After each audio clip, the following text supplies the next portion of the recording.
So let's review. In the previous daf, we said that the reason Rabbi Yehuda does not allow saving new tefillin on Shabbos is that it may have been made as an amulet and not for the mitzvah of tefillin. Our Gemara offers a different explanation. Old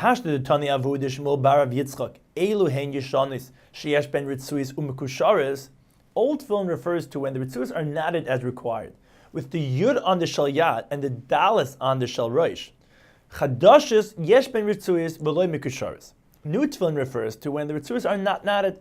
Now, there is no question as to the kedushas tefillin, because Rabbi Yehuda agrees loy tarach inish. A person will not go to all the trouble of fashioning a kamei in the form of tefillin. However, Rabbi Yehuda does not allow saving new tefillin on Shabbos, because without the knots, the tefillin are puzzle and consider a maser a burden. Making the knots on Shabbos is forbidden because of the malach of kosher, tying a knot. The Gemara asks, "V'la'an vinhu mi anev." Why can't they be tied in a bow? The Gemara gives two answers. Amar Rav Chizda, Zeise Meres, Aniv Psula b'Tefillin. A bow is not a valid knot for tefillin. Abaya Amar, Rabbi Yehuda l'tamei. The Amar Aniv Kshir Mal Yasahi. Even if we would say that a bow in the proper shape would be a valid knot for tefillin, it's forbidden to make it on Shabbos, because Rabbi Yehuda holds that a bow, like a knot, is asr on Shabbos. Amar Rav Chizda Amar Rav. If somebody buys tefillin from a person who's not a known expert, he should check either 2 tefillin shel yad and 1 shel roish, or 2 shel roish and 1 shel yad, because we have to establish a chazaka that the person knows how to write both shel yad and shel roish. Rebbe, who holds that a chazaka is established with just 2 times, would say that we only have to check 1 shel yad and 1 shel roish, unless you're buying several bundles where each bundle may have come from a different sefer, and therefore a chazaka has to be established with each bundle independently. The Gemara now continues to explain each line in the Mishnah. Matzan tzevasim. If you found lots of tefillin, either tied in pairs and then bundled together, or kriches, or just bundled together, and wearing one pair at a time would anyway take all day, past sunset, machshich aleihin umavian. He should stay with them until Shabbos is over and then carry them all home. If his life might be endangered because of sakanas nachri, a decree against wearing tefillin, he should just cover the tefillin and leave them there, whether one pair or many.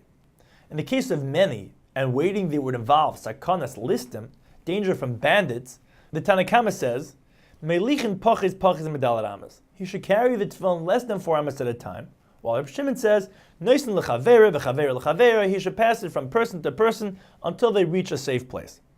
The Tanakama prefers taking it himself less than dalad amas at a time, because passing it off to many people will be avshem milsa de Shabbos, a public display of disrespect for Shabbos. Reb Shimon prefers passing between people, because one person carrying less than 4 amas at a time, zimnin de lavadaite, might forget and carry more than 4 amas. V'chein benoi. Even in the case where a woman gave birth in a field, Reb Shimon prefers bringing him in by many people, even though it's not advisable for the baby to be handled by so many people, rather than one person carrying him less than dalad amas at a time. The final halacha of the Mishnah, Rabbi Yehuda Omer, Neisin Adam Chabis l'chaver v'chaver l'chaver afilu chutz l'tchum. Rabbi Yehuda allows transporting a barrel of water even further than Tchum Shabbos of 2,000 amas by passing it from person to person. Acham disagree. Like tahalach zu yesim ragli ba'aleha. The barrel may not travel any further than the Tchum of its owner. The Gemara questions Rabbi Yehuda's ruling from a universally accepted Mishnah in Masechtas Beya, Daf Lamed Zayin Amud Aleph, which teaches habehema v'hakelim karagli habaylim. Animals and utensils are restricted to the tchum of their owners. The Gemara offers 3 explanations of Rabbi Yehuda. First, Amar Shlakish Mishum Levi Saba, Hacha b'ma'aran michavis l'chavis.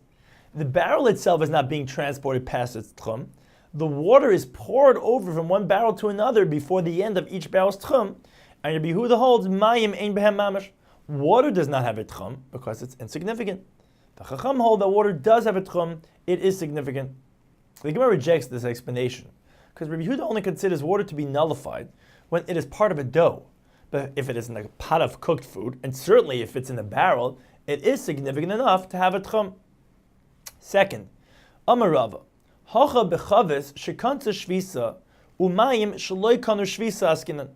Our Mishnah is speaking of a case where the barrel indeed had the tchum of its owner, but the water had not acquired a tchum because it was drawn from a river or spring on Shabbos, as Rashi cites a brayso from the Memvav Amud Aleph, Nahoris hamoishchin amayonis hanoivin harehin karagli kol adam.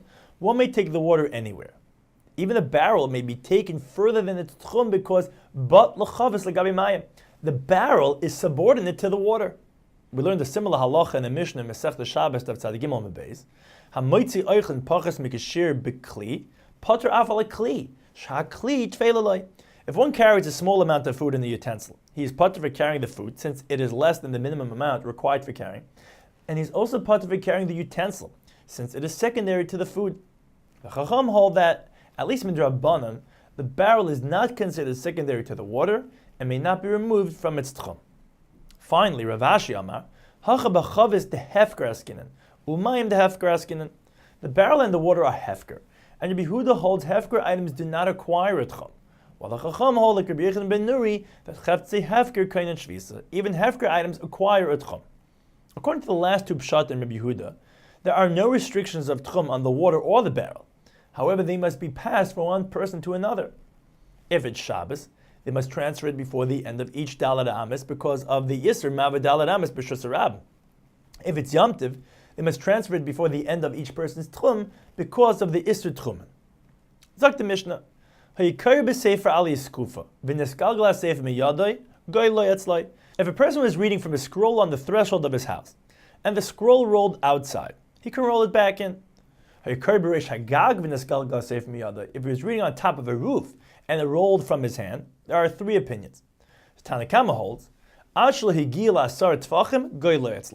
if the other end is more than 10 tfachim off the ground, he can roll it baback up. If it is within 10 tfachim of the ground, it should be turned face down. Yehuda